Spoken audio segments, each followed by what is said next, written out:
Fungua Biblia yako ukiwa umesimama fungua katika Waamuzi sura ya 6. Waamuzi sura ya 6 na mstari ule wa 25 mpaka 28. Alafu tutaangalia mstari wa 33 mpaka 35.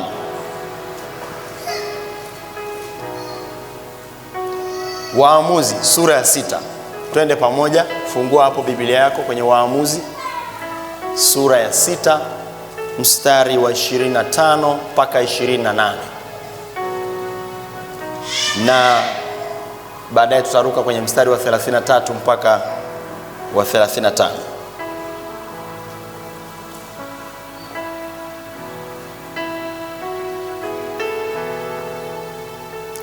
Neno la Mungu tulisome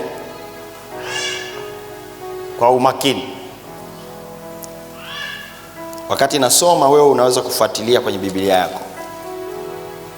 Ikawa usiku huo huo Bwana akamwambia, mtwae ng'ombe wa baba yako, yaani ng'ombe wa pili wa miaka 7, ukaiangushe madhabahu ya Baali alionayo baba yako, ukaikate Ashera ile iliyo karibu nayo, ukamjengee Bwana Mungu wako madhabahu juu ya ngome hii kwa taratibu zake. Ukamtoa yule ng'ombe wa pili na kumtoa awe sadaka ya kuteketezwa kwa kuni za ile Ashera ulioikata. Ndipo Gideoni akatoa watu 10 miongoni mwa watumishi wake, akafanya kama Bwana alivyomwambia. Lakini ikawa kwa sababu aliwaogopa watu wa nyumba ya baba yake na watu wa mji, hakuweza kuyatenda hayo wakati wa mchana, basi aliyatenda usiku. Hata watu wa mji walipoondoka asubuhi na mapema, tazama, madhabahu ya Baali imebomolewa na ile Ashera iliyokuwa karibu nayo imekatwa, na yule ng'ombe wa pili ametolewa sadaka juu ya ile madhabahu iliyojengwa. Niendelee kidogo ili tumalize jambo hili. Wakaambiana, ni nani aliyetenda jambo hili? Hata walipotafuta habari na kuuliza, wakasema, Gideoni mwana wa Yoashi ndiye aliyetenda jambo hili. Ndipo watu wa mji wakamwambia Yoashi, mlete mwanao afe, kwa sababu ameibomoa madhabahu ya Baali na kwa sababu ameikata ile Ashera iliyokuwa karibu nayo. Yoashi akawaambia watu wote waliokuwa wakishindana naye, je, mtamtetea Baali au mtamwokoa ninyi? Yeye atakayemtetea auawe hivi asubuhi. Kama yeye ni Mungu, na ajitetee nafsi yake, kwa sababu mtu mmoja ameibomoa madhabahu yake. Basi akamwita Yerubaali siku hiyo, akisema, Baali na atete naye kwa ajili ya nafsi yake, kwa sababu ameibomoa madhabahu yake. Mstari wa 33. Wakati huo Wamidiani na Waamaleki na hao wana wa mashariki walikutana pamoja, wakavuka na kupanga hema zao katika bonde la Yezreeli.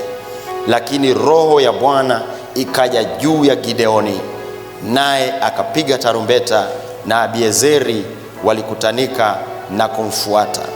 Kisha akatuma wajumbe waende kati ya Manase yote, wao nao walikutana pamoja ili kumfuata.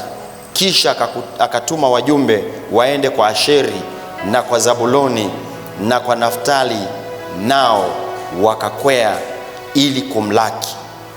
Bwana alibariki neno lake. Tuombe. Mungu mwenye nguvu na uweza, tumesikia neno lako hili ambalo tumesoma katika kitabu hiki cha Waamuzi. Sawa na yale tuliyosoma leo, tuna ujumbe ambao utatujenga sisi. Tunaomba Roho Mtakatifu ukaseme nasi sasa, ukanitumie vile upendavyo wewe. Baba Mungu mkuu ambaye ni mweza wa yote, ninaamini ya kwamba neno hili litaleta badiliko katika fahamu zetu na nia zetu na mioyo yetu, tupate kukuabudu vile upendavyo wewe, maana unastahili kuabudiwa. Mfalme, tunajikabidhi kwako sasa, ukanene nasi sawa sawa na neno hili, nami unitumie vile upendavyo, na neno lako likazae matunda ambayo umekusudia siku ya leo, katika jina la Yesu tumeomba na kuamini, amen. Amen. Unaweza kuketi uweponi mwa Mungu. Leo ujumbe ambao nitazungumza ni mwendelezo wa ule ujumbe wa shujaa. Tuliona Jumapili iliyopita shujaa mafichoni, na leo tutaangalia shujaa kazini. Shujaa kazini. Kila mtu hebu nisaidie kusema shujaa kazini. Yaani shujaa akiwa kazini. Leo tunamwona hayuko tena mafichoni, ameshatoka, na Bwana ndiye aliyemfuata kule mafichoni, na leo tunamwona ameanza kazi na anasogea hatua moja kwenda mbele zaidi. Na tunaona mambo makuu mawili yamemtokea katika hatua za mwanzo za utendaji kazi. Kwa wale ambao hamkuwepo, ujumbe huu unamhusu mtumishi wa Mungu Gideoni, ambaye ni mtu wa kabila la Manase, na Biblia inaonyesha wazi katika maisha yake alijiona ametoka kwenye familia maskini kuliko familia zote katika kabila ya Manase, na yeye ni mdogo kati ya wanafamilia hao ambao kwa ujumla wao utambulisho wao ni kwamba ni maskini. Kwa hiyo kuna mtu mdogo katika familia maskini kwenye ukoo wa Manase, kabila la Manase katika Israeli, na alikuwa anajificha kwa sababu ya hofu ya Wamidiani. Taifa hili lilikuwa limemwasi Mungu na walikuwa wamekengeuka hasa kwenye eneo la ibada. Wamegeukia sanamu na Mungu akawaacha. Aliwaonya mapema wasigeukie sanamu, wasije wakaabudu miungu ya Waamori, lakini hawakuitii sauti yake. Na kwa sababu hiyo wakawekwa kwenye kongwa na mateso chini ya mamlaka ya maadui zao ambao walikuwa wanaitwa Wamidiani, na pia Waamaleki walikwemo, na pia wanatajwa wana wa pande za mashariki. Kwa hiyo kuna maadui kama watatu wameinuka juu ya Israel, wanashambulia watu wa Mungu, wanaharibu uchumi wao, kwa sababu watu wa Mungu walimwasi Mungu. Mara zote watu wakimwasi Mungu, adui anakuwa empowered, anatiwa nguvu ili kumshinda mtu wa Mungu. Na dawa ni kurudi kwa Mungu. Alafu ukisharudi kwa Mungu, Mungu anarejesha nguvu upande wa watu wa Mungu, adui anashindwa, maisha yanaenda vizuri. Hiyo ni kanuni ya msingi sana. Ndio maana kanisa mara zote tusimame imara, kwa sababu mambo ya kiroho yakisha tetereka, utaona jinsi ambavyo yule mwovu shetani anaanza kujitutumua na kufanya mambo yake ya uharibifu. Ataiba, atachinja, ataiba, ataharibu, kama maandiko yanavyosema huwa anafanya hizo kazi. Sasa leo baadaye walipokuwa wanapita kwenye hayo mambo kwa miaka 7 kwenye mateso, wakamlilia Mungu. Ni jambo la msingi sana. Wakamlilia Mungu na Mungu akasema nao kwamba shida yenu ninyi mliniacha na mkageukia sanamu. Lakini mara hapo hapo akamtuma malaika aende sasa kumwinua mtu ambaye atawaokoa. Mungu ameshasikia maombi, lakini lazima ampate mtu atakayeongoza uokovu unaopaswa kutokea sasa, kwa sababu majibu yametoka kwa Mungu. Anamtafuta maskini, kijana wa familia maskini, Gideon akiwa mafichoni. Na alipoitikia ule wito, hayo tuliyazungumza wiki iliyopita, ilituonyesha wazi kwamba Mungu akitaka kufanya jambo haangalii historia ya mtu. Anajua nani yuko sahihi, atamchukua popote alipo, na vyovyote atakavyomkuta atambadilisha, atafaa kwa ajili ya kazi njema aliyokusudia. Gideon aliyekuwa mafichoni sasa yupo kazini, ameanza kazi. Biblia inasema kwenye mistari ile ya mwanzo kuanzia sura ya 6 mstari wa kwanza mpaka 24, hatua iliyofikia ni kwamba sasa yuko tayari, ameshathibitisha Mungu anamwita. Anasema usiku ule Bwana akamwambia aanze kazi ya kwanza. Kazi ya kwanza aliyoanza nayo huyu shujaa ni kuiangusha madhabahu ya Baali na kumjengea Bwana madhabahu. Sasa mzee Yoashi ilikuwa inaonekana ni mtu mwenye heshima fulani, kila anachofanya kinaathiri pia jamii ya watu wa mahali pale, na walikuwa wamejiwekea ngome mahali pa maficho dhidi ya adui zao. Lakini huyu mzee alikuwa na madhabahu ambayo inahusika na kuelekeza ibada kwa Baali. Kabla Gideoni hajaenda kushughulika na mchakato wa kuokoa wana wa Israeli, Mungu anamwambia hivi: nenda ukaiangushe madhabahu ya Baali alionayo baba yako, ukaiangushe madhabahu ya Baali alionayo baba yako, ukamjengee Bwana Mungu wako madhabahu juu ya ngome hii kwa taratibu zake. Tunaona jambo kubwa sana la msingi sana. Sisi tumeshajipambanua kwamba Mungu aliyetuokoa anaweza kukutumia kwenye nafasi yoyote kwa ajili ya kuleta majibu ya wanadamu wengine kwenye maisha yako. Kwa hiyo wewe ni shujaa. Wewe ni shujaa na mimi ni shujaa, na Mungu anataka usimame kwenye nafasi yako kama askari mwema wa Yesu Kristo, ambaye watu wanapokuwa wamekutana na mambo magumu, wana mahali pa kukimbilia, wakapata hekima, wakapata mashauri, wakapata maombi, wakafunguliwa na Mungu akagusa maisha yao.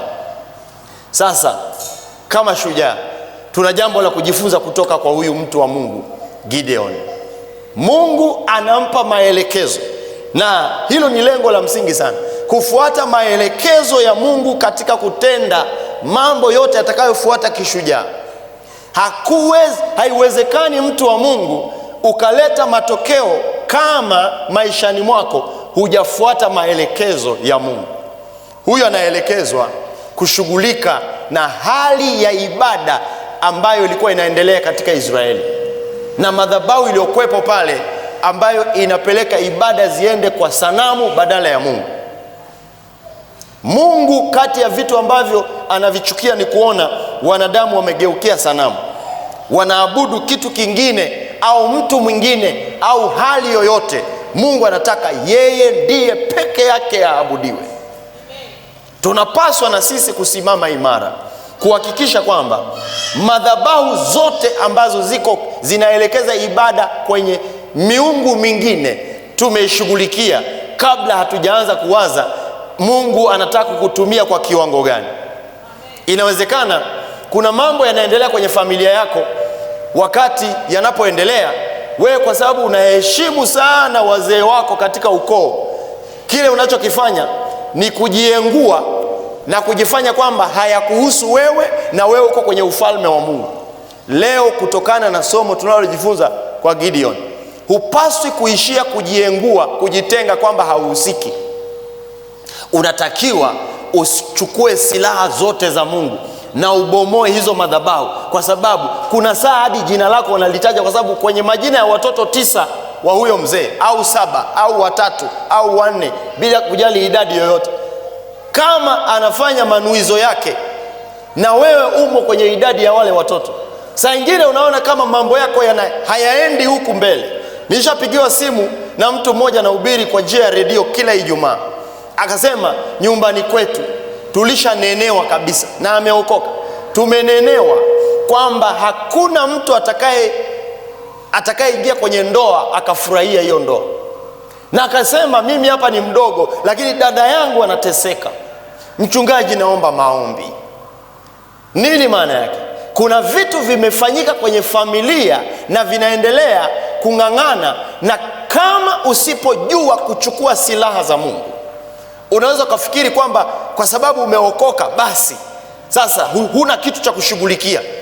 Kuokoka maana yake umevikwa uwezo utokao mbinguni. Tumia ule uwezo kuleta mabadiliko, sio kwenye maisha yako tu, paka na jirani na ndugu mwingine aliye kwenye hiyo familia. Jina la Bwana libarikiwe. Kwa hiyo nikamwombea yule na yeye akafunguliwa. Lakini dada yuko mbali kabisa, akasema nakupa na namba yake. Nikamwombea, Bwana akamponya, akanitumia ujumbe. Na mshukuru Mungu, yale maombi tu siku ile akaenda kwa daktari, alikuwa na matatizo mengi mpaka vimbe sijui nini. Daktari anashangaa kwamba Yesu, imekuwaje huyu, mbona amerudi sasa, hatuna uvimbe nini? Akasema namshukuru Mungu kwa ajili ya neema hiyo. Sasa operation kama hizo zinahitajika nyingi sana kwenye maisha ya kila siku. Watu wanafungwa, na wakifungwa wanahitaji mtu mwenye mamlaka atakayesema leo niko hapa. Kuna mtoto amezaliwa kwenye hii familia ambaye ameitwa na Bwana kwa ajili ya kuwa shujaa. Nina silaha za Mungu, na kwa nguvu za Mungu nasababisha mabadiliko kwenye familia yangu. Unasimama, unajizatiti, hata kama wewe ni binti mdogo tu, una silaha za Mungu. Vunja kila kinachoendelea kwenye maisha yao. Watakuchukia mwanzoni kwa sababu unawafanya wasiwe na utulivu, hawajisikii amani, lakini usirudi nyuma, endelea na vita hivyo mpaka ifike mahali wote wananyosha mikono, wanasema tunamtaka Mungu wa yule binti, tunamtaka Mungu wa yule kijana wetu, tunamtaka yule Mungu anayetufungua, tunamtaka Mungu anayeleta uponyaji kwenye maisha yetu. Jina la Bwana libarikiwe. Na hivyo haiishii kwenye ngazi ya familia, kuna ngazi zingine, maeneo ya kazi unakofanyia kazi, na maeneo kadha wa kadha. Popote ambapo unaona mambo hayaendi vizuri, Mungu anataka mtu wa Mungu kwanza usikie sauti yake. Mahali pale ambapo unaona mambo hayaendi, yawezekana kuna vitu vinavyofanyika vinaelekeza ibada kwa miungu mingine, wachawi, waganga, sijui na vitu gani, na sanamu zote na majini na kadhalika. Na wewe umetulia pale, na wewe unapelekwa na jina lako huko kwamba wafanyakazi wote hapa, na wewe umekubali kwamba wote hatuna namna, ili mradi mbinguni nifike. Na kuambia hivi, kabla hatujaenda mbinguni, operation ambayo Bwana ametupa tutaifanya hapa duniani. Simama imara kama shujaa wa Yesu Kristo. Unasema hivi, kama nimo ndani ya ofisi hii, hakuna operation ya shetani itakayofanikiwa. Hata ninyi mnaofuata hayo mtapata hasara. Yaani unaotangazia kwamba as long as niko hapa, hasara imetangazwa kwenye ufalme wa giza. Jina la Bwana libarikiwe. Vunja hayo madhabahu. Popote ambapo ibada imeelekezwa kwa mungu mwingine, sio Mungu wa kweli, una haki ya kusimama, na hutakiwi kupiga kelele na watu. Unaenda magotini, maana vita vyetu si katika damu na nyama, bali ni katika falme na mamlaka na wakuu wa giza hili na majeshi ya pepo wabaya katika ulimwengu upi? Wa roho. Huko ndiko tunakomalizaga kesi zote. Na tukimaliza kule, tunarudi huku maisha yanaenda, tunarudi huku uchumi unaenda, tunarudi huku amani inapatikana katika jamii, tunarudi huku uzima na ustawi wa Mungu unaonekana. Jina la Bwana libarikiwe. Kama unaelewa, hebu amini na usimame kwenye nafasi yako kama mtumishi wa Bwana kwenye nafasi ambayo Mungu amekuweka. Jina la Bwana libarikiwe. Nilienda siku moja katika masomo yangu, nikafika mahali tukaambiwa pale tunaposoma chuo fulani, tukaambiwa hapa kila mwaka lazima afe mwanafunzi, lazima afe. Tulichukulia kama vile ni mzaha fulani. Tukashangaa, msiba huwa kafa wa mwaka wetu. Tukasema alafu tuko pale msibani, na mimi ndio kipindi kile napiga vyombo, napiga bezi pale, tunaimba, tunaomboleza mpaka usiku wa manane, mwili uko hapo. Sauti ikaja hivi, anayefuatia wewe. Nikamwambia, sasa umefika mahali pabaya. Yaani umeanza kumchokoza mtumishi wa Bwana. Sasa kwa hiyo baada ya huu msiba, yani anayefuatia, na nilikuwa najisikia vibaya, kifua kinauma, sijui vitu gani. Kwa hiyo sauti ikaja, nikaweka gitaa pembeni, weka pembeni, nikaenda kwanza chumbani. Nikasema hii sio ya kuendelea kuimba. Nikaanza kupiga maombi pale, kufuta ajenda zote. Mwaka uliofuata hakufa mtu.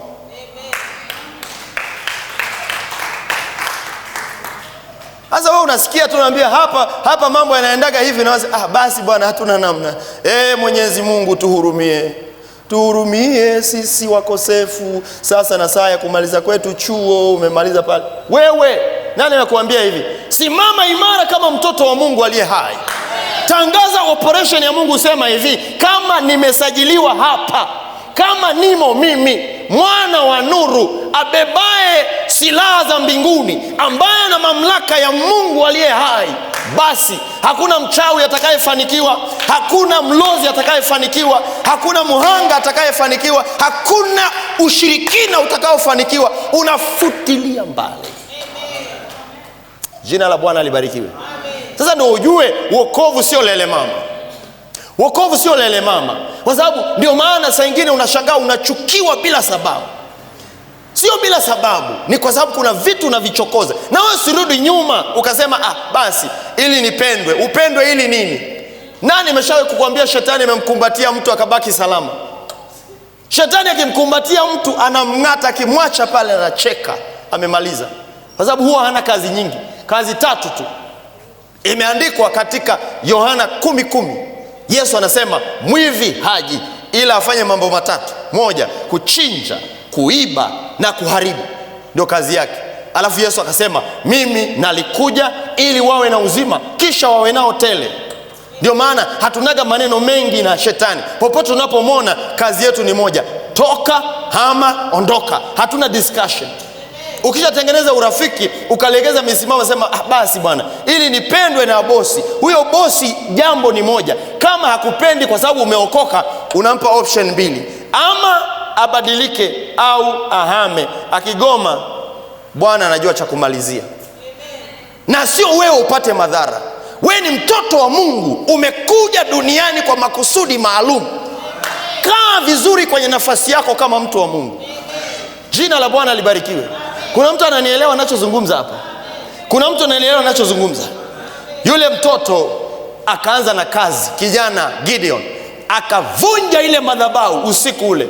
Na alifanya usiku kwa sababu mchana aliogopa. Wakati mwingine hekima ni muhimu sana. Alitumia hii hekima. Wala Mungu hajamkemea kwa sababu aliona afanye usiku. Asubuhi wanaamka, hawaoni tena ibada pale ambapo inapelekwa, hakuna tena madhabahu, imevunjwa. Watu wakasema nani kafanya? Wafanya utafiti, wakampata. Huyu hapa. Walipompata wakamwambia mzee Yoashi, tuletee kijana wako afe. Kwa nini? Amevunja madhabahu ya Baali. Yule mzee ana hekima sana. Akasema leo ndo najua akili zenu. Tangu lini Mungu akatetewa na mwanadamu? Kama huyo Baali ni Mungu, ajitetee mwenyewe. Lakini wanaomtetea Mungu, Baali huyo ambaye kashindwa kujitetea, mtoto mmoja kijana tukavunja madhabahu yake na hakuna anachokifanya, basi huyo sio Mungu. Na yeyote anayesimama naye atauawa kesho. Lakini mwanangu ataishi kwa sababu amefanya jambo ambalo linatufungua akili kwamba kumbe miaka yote tumedanganyika, hatukumjua Mungu wa kweli. Gideon akaishi. Operation ya kwanza imeisha. Shujaa yuko wapi? Shujaa yuko wapi? Yupo kazini. Sasa madhabahu maana yake nini? Kibiblia uelewe sasa jambo hili. Madhabahu kibiblia ni mahali patakatifu. Mahali patakatifu. Mahali patakatifu ambapo pametengwa kwa ajili ya sadaka, utoaji wa dhabihu, kwa ajili ya dhabihu, kwa ajili ya ibada, na kwa ajili ya wanadamu kukutana na Mungu. Hili jambo la muhimu sana la mwisho hapa. Unaita divine encounter. Mahali pa watu kukutana na Mungu. Mahali palipotengwa kwa ajili ya dhabihu, ibada na kukutana na Mungu. Kwenye Agano la Kale lazima mahali hapo pawepo ndio ibada ifanyike. Kwenye Agano Jipya miili yetu ni hekalu la Roho Mtakatifu. Kwa hiyo hata kama tusingekuwa na mahali pa kuabudia, bado tunakutana na Mungu katika ulimwengu wa roho, kwa sababu tuko rohoni katika Agano Jipya. Jina la Bwana libarikiwe. Lakini madhabahu ndio hiyo, mahali patakatifu kwa ajili ya sadaka, dhabihu, ibada na kukutana na Mungu.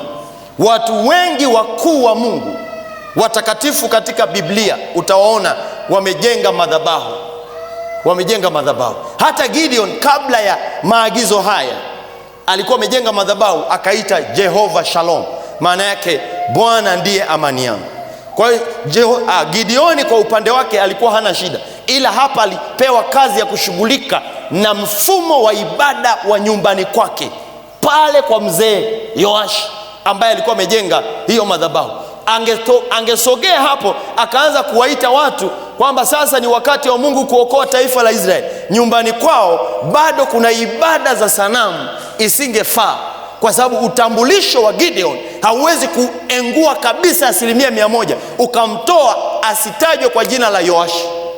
Ndiyo maana usione kawaida mambo yanayoendelea kwenu ukaichukulia kawaida, au ukafurahia mafanikio yako, unapaa peke yako na ndugu zako wanateseka ukawaacha kwenye mateso. Usimwache mtu. Sema hivi, nimeokolewa kwa ajili yangu na kwa ajili ya familia yangu. Wa kwanza kupata manufaa ya wokovu ulioupata ni wale waliozaliwa na wewe tumbo moja. Waite kwa ajili ya Bwana, waambie, waombee, wafungue, waombee na mapepo ya watoke. Wakikufukuza waambie, mtanifukuza ila mtanifuata siku moja, kama Yusufu walivyomfuata ndugu zake. Jina la Bwana libarikiwe. Wakisema huyu anatusumbua, mzee akasema kuanzia leo hautaitwa kwa jina langu. Anasema sawa, hutafuta biological identity. Unaweza kusema hivyo, lakini wewe ni babangu. Kuna siku atakuja kwako anasema sina mtoto bora kuliko huyu. Maana Mungu hamwachagi mtu aliye jasiri, anayesimama kwa imani kwa ajili ya utukufu wa Bwana. Jina la Bwana libarikiwe. Haleluya. Jina la Bwana libarikiwe. Kwa hiyo sasa una kazi ya kuangusha madhabahu zote, kwa sababu kama ni suala linalohusiana na ibada na kukutana kwa Mungu na wanadamu, hapo mahali panapaswa paelekezwe kwa Mungu wa kweli tu. Katika Biblia Nuhu alijenga madhabahu. Mwanzo sura ya 8 mstari wa 20, alimjengea Bwana madhabahu. Watakatifu wote walikuwa wanafanya hiyo, kuweka alama kwamba Mungu aliyenitokea nitamwekea madhabahu. Ibrahimu alijenga madhabahu. Sura ya 12 mstari wa 7, watakatifu wote lazima waweke alama kwenye maisha yao kwamba mimi ni mtu wa ibada na ibada yangu haiendi kwa mwingine ila kwa Mungu wa pekee wa kweli. Watu wa Mungu, Isaka aliweka madhabahu. Mwanzo 26:25, kama unafuatilia unaweza kaandika haraka haraka, 26:25. Mwanzo alijenga madhabahu. Ibrahimu 12:7, Mwanzo 12:7 utaona hiyo. Nuhu Mwanzo 8:20, andika haraka haraka, unaandika 8:20 alafu baadaye Mwanzo baadaye. Weka vizuri hapo, kama una daftari lako andika, ili ujue kwamba kumbe na wewe na mimi katika maisha haya tunapoenenda lazima tuwe tunajua kwamba kuna mahali, kuna uhusiano wetu sisi na Mungu wa binafsi. Hata kabla hatujakutana lazima uwe mwabudu halisi peke yako wewe. Watakatifu wote walikuwa wanajenga madhabahu. Kama umeruka hujaandika vizuri, sema mchungaji umeniacha. Umeandika hayo maandiko yote? Yakobo alijenga madhabahu katika Mwanzo 33:20. Mwanzo 33:20 anamjengea Bwana madhabahu. Madhabahu, mahali ambapo akapaita jina pia. Angalia pale utaona Musa anajenga madhabahu. Bwana alivyosema naye madhabahu. Kutoka 17:15 wanajenga mahali ambapo patakuwa kwa ajili ya Mungu kukutana na wanadamu hao. Kila anapopaona anakumbuka hapa ni pa ibada kwa ajili ya utukufu wa Mungu. Musa, kutoka hiyo 17:15. Joshua baadaye alifuatia naye akajenga madhabahu. Joshua 8:30 utakutana na hayo maneno. Joshua 8:30, andika hapo, itakusaidia baadaye.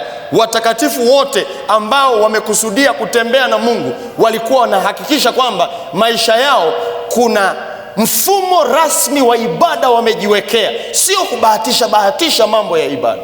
Sio unatoka ibadani ukifika mtaani sura nyingine kabisa. Watu wanashangaa, huyu ametoka ibadani au ametoka wapi? Inabidi maelezo yatolewe ya kina sana. Wengine wanasema kama huyu kaokoka basi wote tumeshaokoka. Ukishaona umesikia hayo, watu wanasema kama yule kaokoka basi na mimi tayari, basi ujue wewe umeshapotea, unatakiwa utubu upya. Wakishasema kama yule kaokoka, hiyo tu swali, if that one is saved, basi ujue kuna shida gani? Tembea na Yesu wako. Daudi anajenga madhabahu. Katika Samuel wa pili 24:25 utakutana na hayo maneno na mifano mingi. Hiyo ni michache kati ya mingi. Watakatifu wanaenenda wakihakikisha kwamba maisha yao kuna mfumo wa wao wenyewe kukutana na Mungu wao. Jina la Bwana libarikiwe.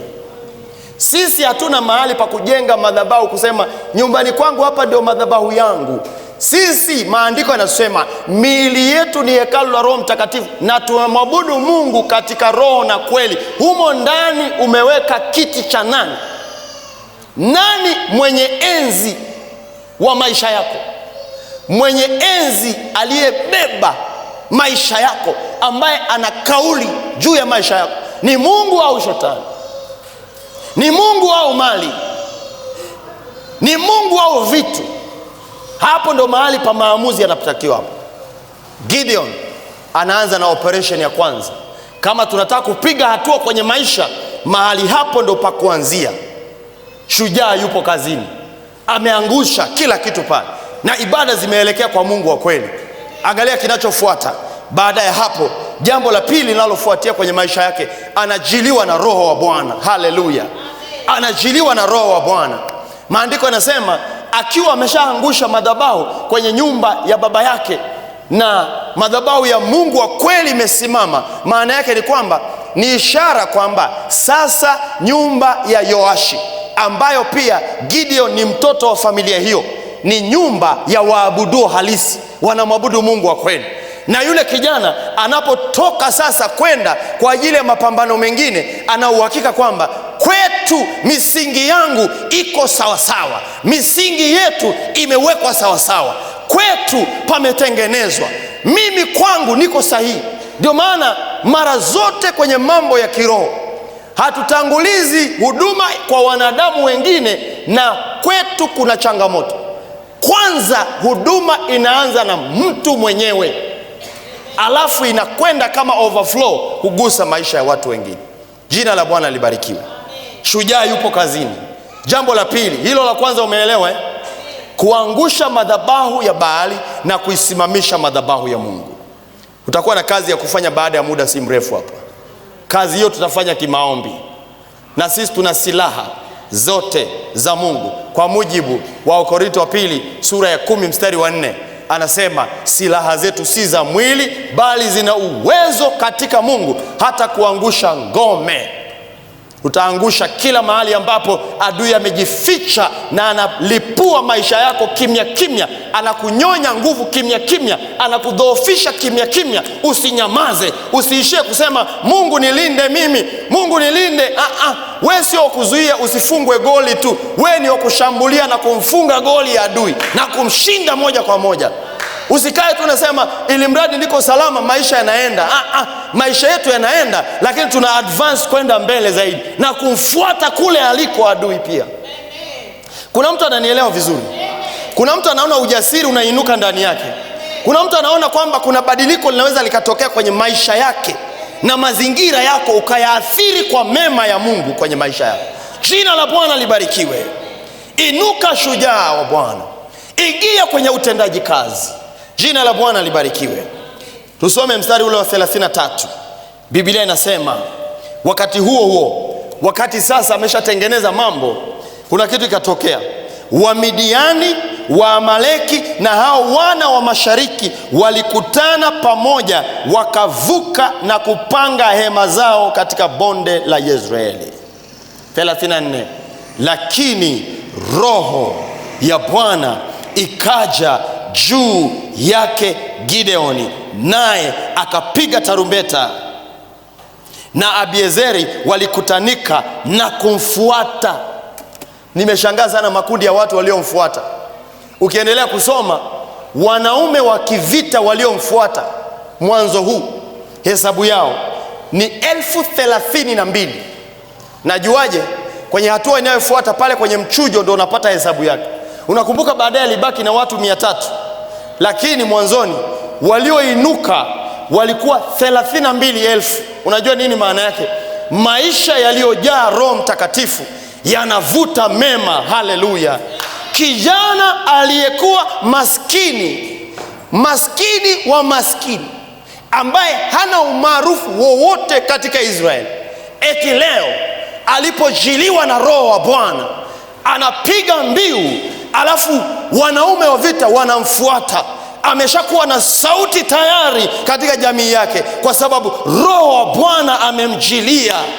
Haenendi kwa nguvu zake tena, anaenenda kwa nguvu za Roho Mtakatifu. Amebadilishwa utambulisho, ameshamaliza suala la kutengeneza mambo ya ibada yako sawa sawa. Alafu Roho wa Bwana alipomjilia, Biblia inasema, angalia vizuri hiyo Biblia yako, angalia vizuri hiyo Biblia yako. Haleluya. Roho ya Bwana ilipomjilia, anasema hivi, akapiga tarumbeta. Huo ni wito. Kupiga tarumbeta sio issue. Kupiga tarumbeta sio issue, ni kwamba wanaosikia hiyo tarumbeta wanaitikaje. Na watauliza, nani kapiga tarumbeta? Ni yule wa kwa Yoashi, yule ambaye familia yake ndio maskini kuliko wote katika ukoo wa Manase, yule ambaye alikuwa anajificha eti tumfuate leo. Lakini nakuambia hivi, Roho wa Bwana akiwa juu ya mwanadamu, watu wa kawaida wanabadilika kuwa extraordinary, kwa sababu Roho wa Bwana akiwa juu yao. Mtu mnyonge anaweza kawa mkuu na akakalishwa pamoja na wakuu, Roho wa Bwana akiwa juu yake. Na kwenye Biblia utaona mambo haya. Kila mara Mungu akitaka kumtumia mtu, kwanza anamjaza Roho Mtakatifu. Angalia kilichofuatia. Anasema hivi, alipopiga ile mbiu, mstari ule wa 34 pale, walikutanika na kumfuata, wanamwandama, wanamfuata kijana huyu ambaye juzi tu walikuwa wanamuona hafai kwa lolote, lakini Roho wa Bwana amekuja juu yake, wanamfuata. Angalia wengine waliomfuata. Akatuma wajumbe waende kwa Manase, kati ya Manase yote, na wao walikutana pamoja ili kumfuata. Neno mfuata imezidi kurudiwa katika maandiko haya. Kisha akatuma wajumbe waende kwa Asheri na Zabuloni na kwa Naftali, nao wakakwea ili kumlaki. Hawa wamekuja kumlaki. Yaani kulikuwa na mwamko mkubwa katika Israeli. Wote wanasikia tangazo linatolewa na Gideoni, shujaa aliyepo kazini. Shujaa ameinuka, shujaa ametengeneza nyumbani kwao, shujaa ametengeneza na Bwana, shujaa ana ibada kwa Mungu wa kweli, shujaa ana jambo la kipekee ambalo huwezi kupata popote. Amejiliwa na Roho wa Bwana juu yake. Mbiu wanayopiga haichukuliwi kwamba ni kelele. Watu wanasema, tumempata mtu ambaye ana neno la kutuambia kwa hatima za maisha yetu. Miaka 7 wamekaa chini ya kongwa na utumwa wa Wamidiani, lakini ghafla Mungu anawakusanya kwa mkono wa Gideon. Wanaanza kuinuka, kila kona wanakutanika 32,000. Ukisoma Biblia yako ukiendelea vizuri, wote wamekuja, wanasema tuambie tufanye nini katika jina la Yesu, na kuombea neema. Uwe na sauti katika jamii ambayo Mungu amekuweka ndani yake. Uwe na sauti ambayo inatokana na Roho wa Bwana kuwa pamoja nawe. Usijitengenezee sauti ya kwako mwenyewe, utakosa kibali. Bwana akupe nguvu itokayo mbinguni. Mamlaka ya Mungu ikiwa juu yako, kuna watu watakutafuta, nasema tuambie wewe una hekima ya Mungu, kwa sababu Roho wa Bwana yuko juu yako. Biblia inasema alipojiliwa na Roho wa Bwana, kilichofuatia baada ya pale ni michakato ya ukombozi, mpaka Israeli ikarudi mikononi mwa Bwana na wakamcha Mungu wa kweli. Tutaendelea wakati ujao. Nataka nikusisitizie, kama kuna kitu cha thamani mtu wa Mungu unatakiwa kuwa nacho kwenye maisha yako, tafuta ujazo wa Roho Mtakatifu. Biblia inasemaje? Katika Luka 24:49, kabla Yesu hajapaa mbinguni, maneno ya mwisho aliyozungumza, akasema, na waletea juu yenu ahadi ya Baba yangu, lakini msitoke humu, kaeni humu mjini mpaka mvikwe uwezo utokao juu. Vikwa uwezo utokao juu. Utaona mambo mengine huku chini yataenda sawa sawa. Gideon amegeuka kuwa mtu mwenye sauti. Anatoa mbiu moja. Umewahi kusikia watu wanasema simu moja tu, anatuma ujumbe mmoja, watu wanaacha shughuli zao, twende Gideoni atuonyeshe njia. Jina la Bwana libarikiwe. Jina la Bwana libarikiwe. Ni majira ya kanisa kuinuka sasa. Tembea kwa nguvu hiyo na mamlaka ya Mungu. Roho wa Bwana akiwa juu yako, kibali cha Mungu kitakuwa juu yako. Roho wa Bwana akiwa juu yako, mema yatakuwa yanakufuata, watu wema watakufuata, watu wenye akili timamu watakufuata. Roho wa Bwana akiwa juu yako ninyi mabinti mnaopigiwa miruzi huko mtaani huko, watakuwa na kupigia simu za heshima, sio miruzi ya mtaani. Jina la Bwana libarikiwe. Wewe unajifanya kila wakipiga miruzi unasema jamani, lakini hivi mimi napendeza sana kila mahali ikipita tayari watu wananiangalia sana, watu wananitongoza mchana mpaka usiku. Jamani, yani dunia hii ngumu sana. Mchungaji, hivi wokovu unawezekanaje kwa umri huu? Wewe jaa Roho wa Bwana, wewe jaa Roho wa Bwana, uwe shujaa mwenye Mungu ndani yake. Utashangaa kila anayekupenda anampenda na Yesu wako, anaanza kumpenda Yesu wako, na asiyempenda Yesu anakukimbia. Na hata sura yako inang'aa, utukufu wa Bwana unakuwa juu yako. Huhitaji vikorobwezo vya kubadilisha rangi yako. Bwana alikupa rangi bora kupita rangi zote duniani. Ngozi iliyotuna vizuri imekaa sawa sawa. Ngozi ya Mwafrika utaitoa wapi? Unapigwa na jua la Dodoma, unaibuka bado uko salama. Wewe unataka uonekane kama mzungu, eti ufikiri ndio wanapendeza. Unapendeza hivyo wewe kwa jina la Bwana, na kibali cha Mungu kikiwa ndani yako, utashangaa mema yanakukimbilia. Laiti ungejua hiyo, usingecheza na Bwana, ungekaa sawa sawa na Mungu wa kweli, huyu tunayemwabudu. Jina la Bwana libarikiwe. Alipojiliwa na Roho wa Bwana, kuanzia hapo mambo yanaanza kunyooka. Haleluya. Wengine mnaotafuta kazi, unashangaa unaitwa, nasema tumeita watu wengi kwenye interview, ila huyu kijana hata kama CV yake hajaandika vizuri, lakini ana akili ambayo haipatikani popote. Akili hii sio ya kawaida. Tutamtrain, tutampeleka kozi akajifunze kufanya kazi vizuri, maana umeingia kwa mamlaka ya mbinguni. Shida ya wapendwa wengi, tunadhani Roho kazi yake ni kunena kwa lugha tu, saa ya maombi. Roho wa Bwana ana kazi nyingi sana. Roho wa Mungu ni Mungu mwenyewe, anaingia kwenye maisha ya mtu, na akiingia kwenye maisha yako anaweka mambo sawa sawa yote yaliyokuwa yamekaa vibaya vibaya. Jina la Bwana libarikiwe. Gideon ameanza kupiga kazi ya Bwana, maisha yake yanaanza kuwa ana sauti, watu wanamfuata. Tuambie, kupata watu 32,000 wote wanasikiliza maelekezo ya mtu mmoja, sio jambo rahisi, sio jambo rahisi. Kilichofuata pale sio leo, tutaendelea. Lakini nataka nikuambie, shujaa yupo kazini, na wewe uwe kazini hivyo hivyo. Na wewe kaa vizuri na Mungu wako. Mambo mawili ya kuweka sawa ambayo aliweka sawa pia huyu mtu: ibada. Mambo ya ibada yalikaa vizuri. Acha hizi chenga mambo ya Mungu, unapiga chenga, unaibukia huku unapiga chenga, alafu una mambo yakitokea unapiga simu za maombi. Wewe piga simu, tutakuombea sana, lakini nakwambia, mbingu ikiwa upande wako, maombi yatakuwa marahisi. Mbingu ikiwa upande wako, maombi mafupi yataleta mambo makubwa. Lakini kama umekorofishana na Mungu, tutafunga 3 kavu. Kufungua tu anga kwanza, Mungu asikie maombi ya mtakatifu mwingine, sio ya kwako, mwingine anaomba, Bwana fungua anga kwa 3 kavu. Ndio Mungu aanze kuzungumza kwa habari ya maisha yako. Alafu sasa ndo aelekeze, Bwana unayemwombea ndo aanze kusikia. Yani hiyo tu kupata taarifa inakuwa gharama. Lakini angalia maisha ya watu wazuri. Dorcas ameshakufa, amelala, hana muda wa kujieleza, katulia pale. Petro alipoitwa tu, wajane hawaongei wale, kwa matendo mema na maisha mazuri aliyoishi, wakaishia tu kulia, wanamwonyesha, hii ndio kanzu amenishonea na zawadi alionipatia. Petro alipoingia kwenye maombi, piga magoti pale, anamwambia Dorcas, inuka. Maneno marahisi sana, anarudi kutoka mautini. Kuna vitu vinakuwa virahisi kwenye maisha yako kwa sababu ya mwendo wako unavyoenda na Mungu. Lakini ukikorofisha na Mungu, alafu huku unataka mambo yajiende, hayaendi hivyo. Tukae vizuri na Mungu, tumche Mungu sawa sawa, tumwishie Mungu wa kweli, na tutafute ujazo wa Roho Mtakatifu.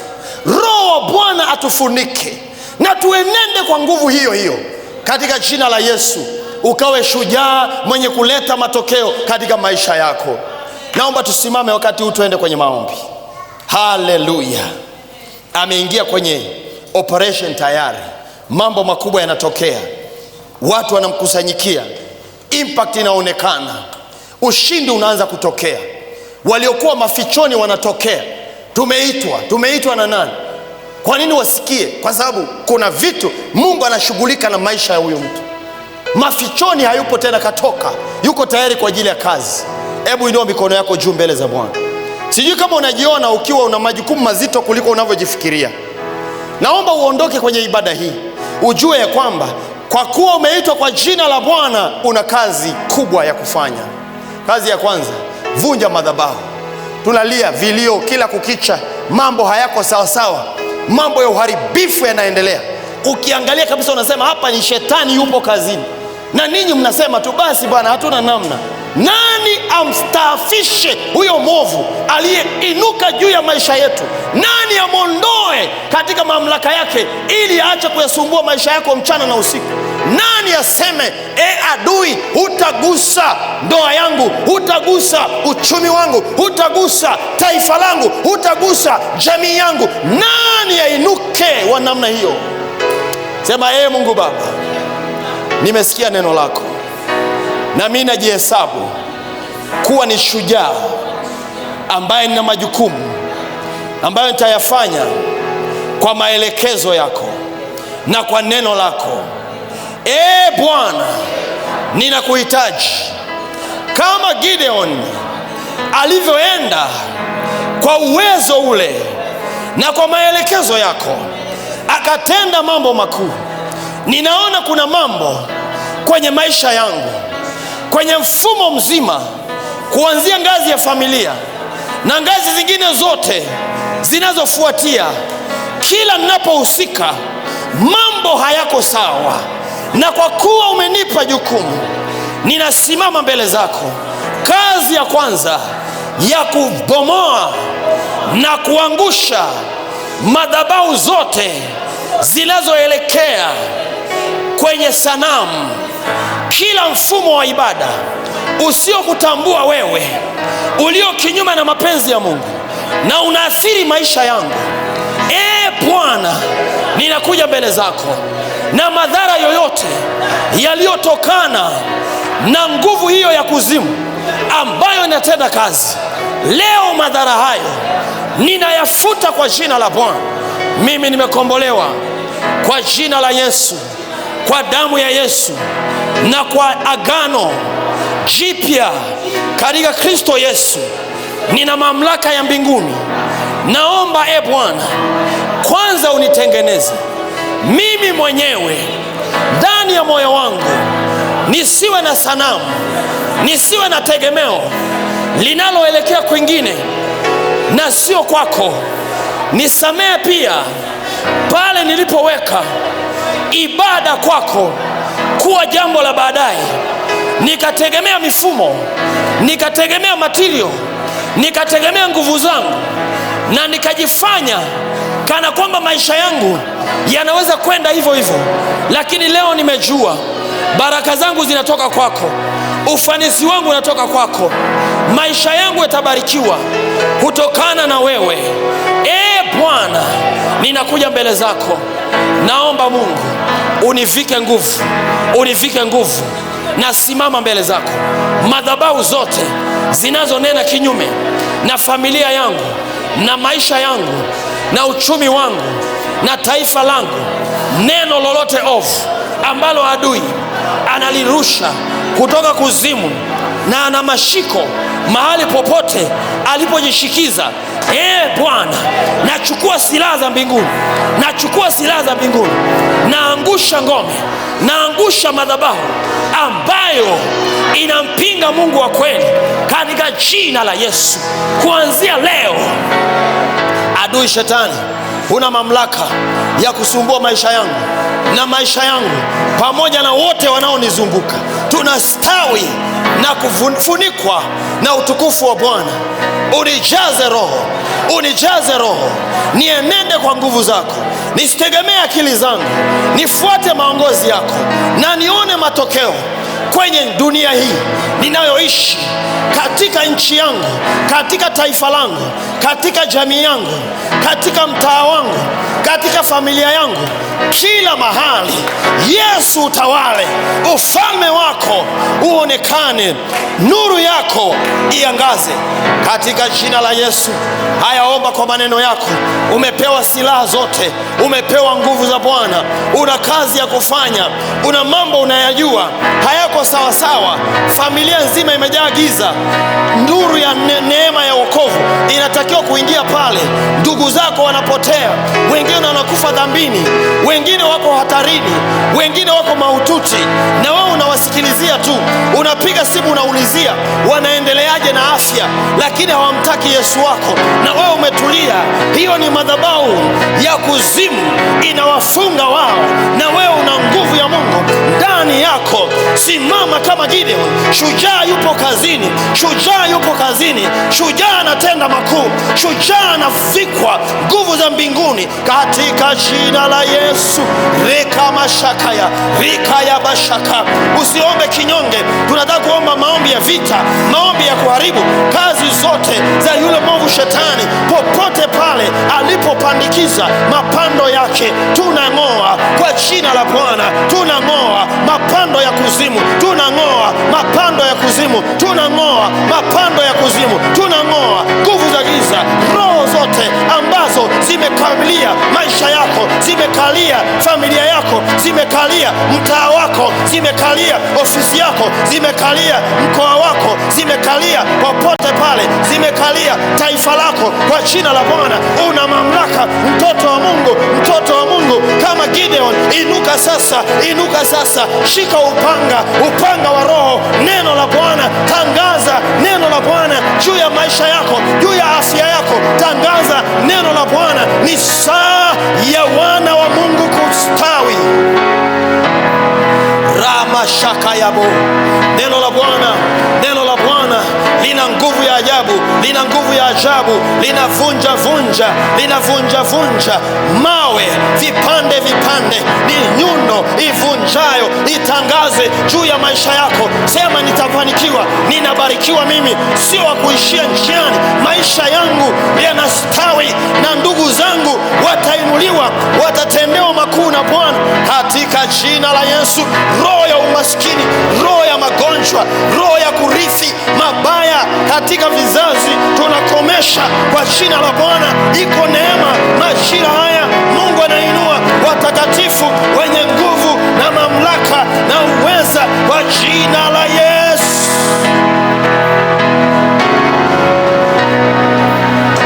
Rakashakata rimashakayabo. Omba katika roho wa Bwana, katika roho wa Bwana, katika roho wa Bwana. Usiachie mambo yanajiendea tu na wewe unalia tu, na wewe unalia tu. Kazi yako ni kuangalia mambo yanavyoendelea, unasikilizia, sio kusikilizia.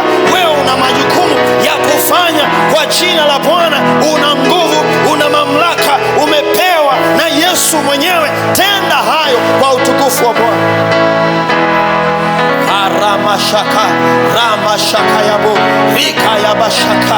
Kuna magonjwa ambayo yamekaa kwenye huo mwili, yamepandwa na yule mwovu.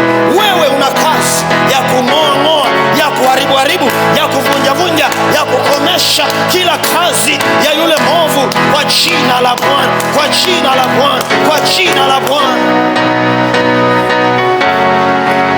Ramashaka ya baba, raka ya mashaka rimakaya mashaka. Hakuna mipaka katika ulimwengu wa roho. Hakuna mipaka katika ulimwengu wa roho. Unaweza kufika popote, unaweza kufika popote, unaweza kwenda popote katika ulimwengu wa roho. Katika ulimwengu wa roho, angusha hizo ngome, angusha hizo madhabahu ambazo zinaleta affliction kwenye maisha yako. Affliction zote ambazo zimeingia. Gideoni alisimama, affliction iliingia miaka yote 7, wanaonewa. Kumbe ibada zilikuwa zijaelekezwa kwa Mungu wa kweli, lakini Bwana aliposhuka, shujaa ameinuka, anatumiwa na Mungu, anavunja, anatengeneza njia, anafanya mambo yaende kwa utukufu wa Bwana. Ni majira yako. Atera mashaka, rika ya bashaka, rika ya mashaka rama shaka yabo rima shaka rabo. Utafumbia maovu mpaka lini? Utafumbia macho hayo mabaya anayofanya adui mpaka lini? Utafumbia macho hayo mabaya anayopanda adui mpaka lini? Majira yamewadia. Kanisa la Bwana, inuka kama shujaa. Una kazi ya kufanya, una nguvu ndani yako. Anasema unavikwa uwezo utokao juu, na kwa uwezo utokao juu utatenda mambo makuu, utatenda mambo makuu.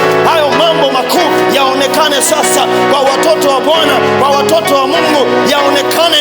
Mungu asimame, utukufu wa Bwana ukadhihirike. Rakashabayaka rakayabashaka rakayabashaka rakayabashaka. Omba tu, omba. Ni bora tuchelewe kutoka, lakini tumemaliza. Kuna mambo tumeyamaliza, ni mambo tumemaliza. Kuna mambo tumemaliza. Fyeka, nenda mpaka kwenye familia yako ambako unajua kuna uharibifu ambao adui ameupanda. Watu hawapigi hatua, watu wana matatizo miaka na miaka, hakuna kinachoendelea huko. Wewe umeinuliwa sasa kwa ajili ya kazi. Ramashakayaba rikayaba shandaraba rakayaba shakayaba ramashakarababa rikayaba shandarabo rikayaba shakayaba rikayaba shakaraba ramashakarababa. Wewe unajua mambo mabaya mahali popote katika jamii yako, mambo yanayoendelea unayajua, ambayo sio mapenzi ya Bwana, sio mapenzi ya Bwana, sio mapenzi ya Bwana, sio mapenzi ya Bwana.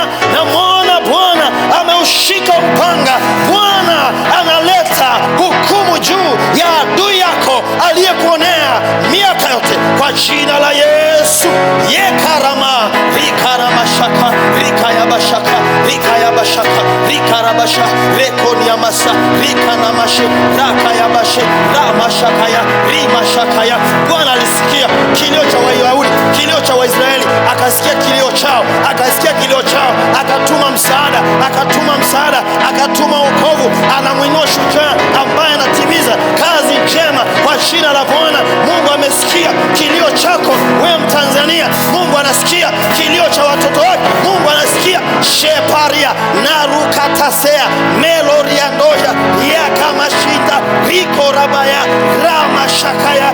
Kwa jina la Bwana, kwa jina la Bwana, kwa jina la Bwana, kwa jina la Bwana.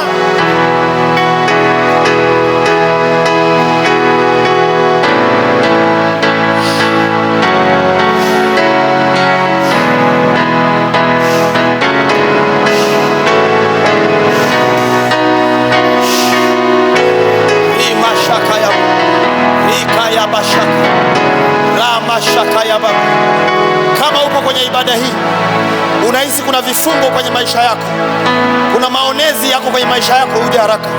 Nataka nishirikiane nawe kuvunja hayo maonezi ya adui. Ameshaweka mguu pale, ni kama anasema sisogei, ni kama amekuambia umefika mwisho wako. Unahuzunika mchana na usiku, ukiangalia hauoni njia. Leo Bwana ametuma neno. Bwana ameshashika silaha ya kumaliza hayo. Ni wewe kufumbua kinywa chako, ni wewe achilie hilo neno ambalo ni upanga wa Roho.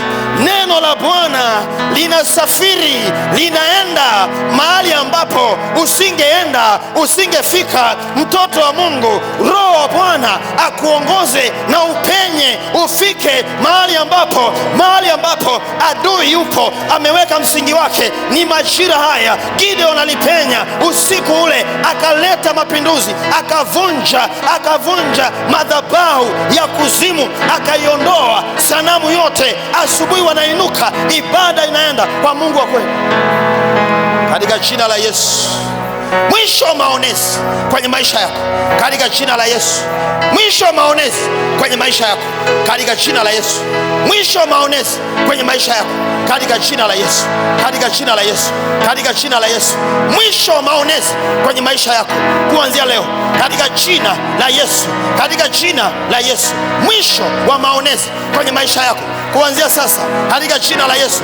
Mwisho wa maonezi kwenye maisha yako kuanzia sasa kwa jina la Yesu, kwa jina la Yesu, kwa jina la Yesu.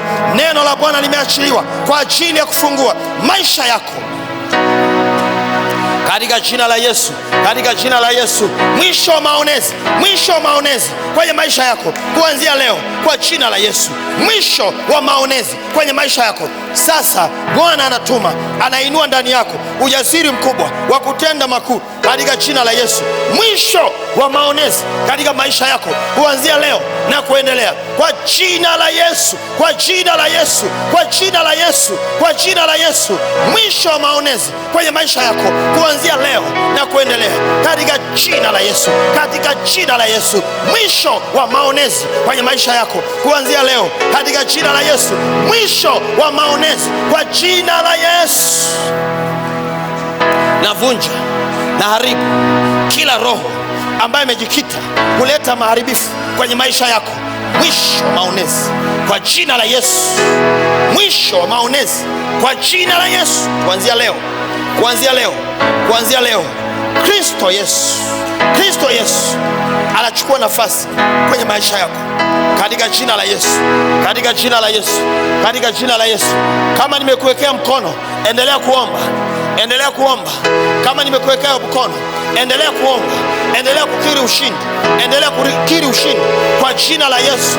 Mwisho wa maonezi kwenye maisha yako kuanzia leo na kuendelea. Mwisho wa maonezi kwenye maisha yako katika jina la Yesu, katika jina la Yesu. Bwana wa majeshi akufunulie misingi ya kustawi katika maisha yako. Mwisho wa maonezi kuanzia leo na kuendelea katika jina la Yesu, katika jina la Yesu. Mwisho wa maonezi katika jina la Yesu.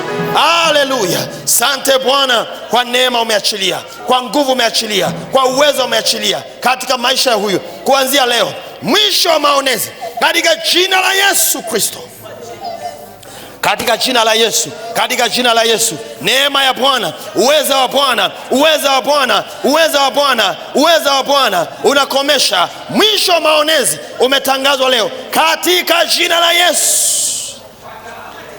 Rimashaka yabo, rika ya mashaka, rimashaka yabo, rika ya bashanda, rimashaka yabo. Mwisho wa maonezi kuanzia sasa na muunganisha na neema ya Mungu mtoto kwa kuanzia leo na kuendelea maisha yako, wewe ukawe shujaa, ukatende makuu, na adui shetani hana mamlaka tena kukuonea kwenye maisha yako kwa jina la Yesu. I connect you to divine power, divine encounter right now, right now, right now, kwa jina la Yesu, kwa jina la Yesu, kwa jina la Yesu, kwa jina la Yesu, kwa jina la Yesu, kwa jina la Yesu, kwa jina la Yesu. Mwisho wa maonezi, wema wa Bwana ukufuate maisha yako sasa na kuendelea. Mwisho wa maonezi katika jina la Yesu Kristo aliye hai. Rimashakaya, rika ya mashanda. Mwanzo wa mema na baraka za Bwana katika maisha yako kwa jina la Yesu. Ukiwa hapa mbele, weka azima ya dhati kwamba Mungu, nitakuabudu wewe, nitakutumikia wewe. Wewe ndiwe nafasi ya kwanza kwenye maisha yangu, na kwa kuwa Bwana ni nafasi ya kwanza, yeye ameahidi atakuinua na kutendea makuu kuanzia leo na kuendelea kwa jina la Yesu, kwa jina la Yesu. Unaporudi kwenye kiti chako, endelea kukiri hayo na uwe na imani timilifu. Na kama kuna mtu hujaokoka, naomba nifanye maombi ya kukuunganisha na neema ya wokovu sasa, neema ya wokovu sasa katika jina la Yesu. Oh haleluya, oh haleluya, oh haleluya, oh haleluya. Asante Bwana, asante Jehova, asante Bwana. Wakati huu kama kuna mtu unataka kuokoka, nyosha mkono, nyosha mkono wako. Kuna vitu Mungu amefanya tayari. Mungu ameshafungua anga. Najua, naelewa. Kuna mambo Mungu ameshakamilisha kwenye maisha yako. Kazi yako ni kusimama kwenye nafasi na kutembea kwa ujasiri, ukatende makuu. Hakuna mtu anataka kuokoka. Sasa jambo la mwisho ambalo napewa maelekezo, tushikane mikono. Taenda kuomba kwa ajili ya taifa la Tanzania. Ndio, hili taifa linamhitaji Mungu, na wala usitarajie msaada mwingine isipokuwa utokao kwa Bwana. Na kanisa, Mungu amesema, ikiwa watu wangu walioitwa kwa jina langu watajinyenyekesha na kuomba na kuziacha njia zao mbaya, nitasikia toka mbinguni na kuwasamehe dhambi yao na kuiponya nchi yao. Ukiona uharibifu unaingia katika nchi, kanisani kwa watakatifu kuna mambo hayakukaa vizuri, umwambie Bwana. Jaribu kuinua mkono juu kidogo ili usichoke. Mungu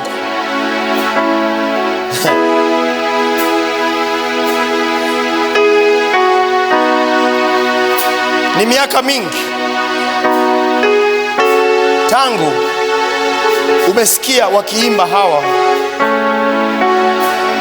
watu ambao wimbo wao wa taifa wanasema, Mungu ibariki Afrika, ibariki Tanzania. Kama unaweza kapiga ule mioli, Mungu ibariki pole pole, if you can do that, is okay. Rika shanda baya wa Tanzania, tumwambie Mungu, sema Mungu,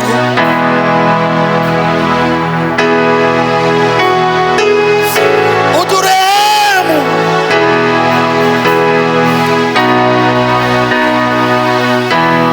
Kanisa la Tanzania, ututazame kwa jicho la rehema.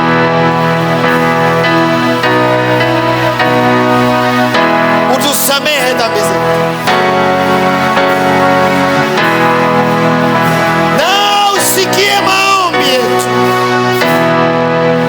Hatuna mwingine wa kumlilia na hatuna tegemeo lingine zaidi yako. Tunaomba utusamehe na uiponye nchi ya Tanzania. Mungu wa rehema,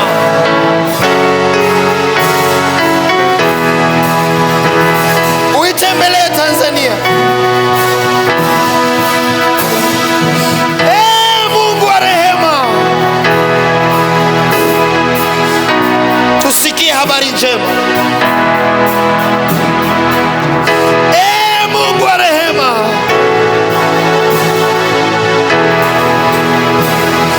tuone amani yako, tuone haki,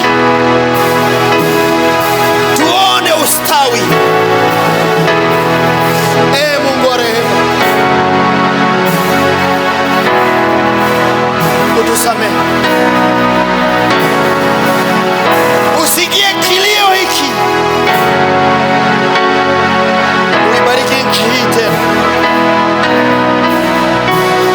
usamehe maovu yaliyofanyika, tunayoyajua na tusiyoyajua.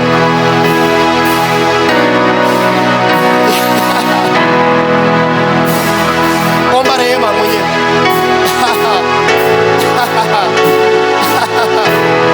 Omba rehema wewe mwenyewe. Kama yana baba,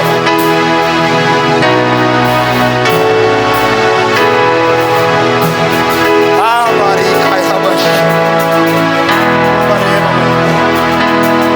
Omba rehema mwenyewe.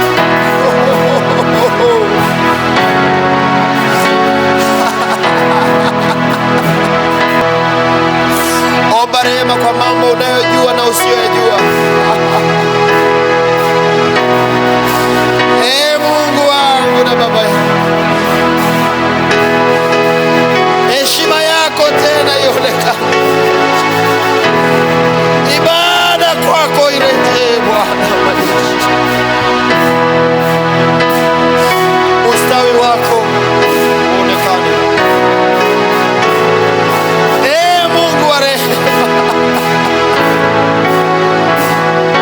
ni wewe utakayeponya, ni wewe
anarejesha, Mungu anatenda. Mungu wa rehema,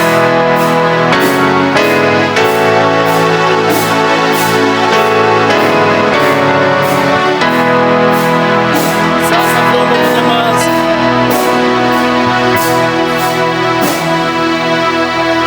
Tuombe wote hivyo hivyo, tuendelee.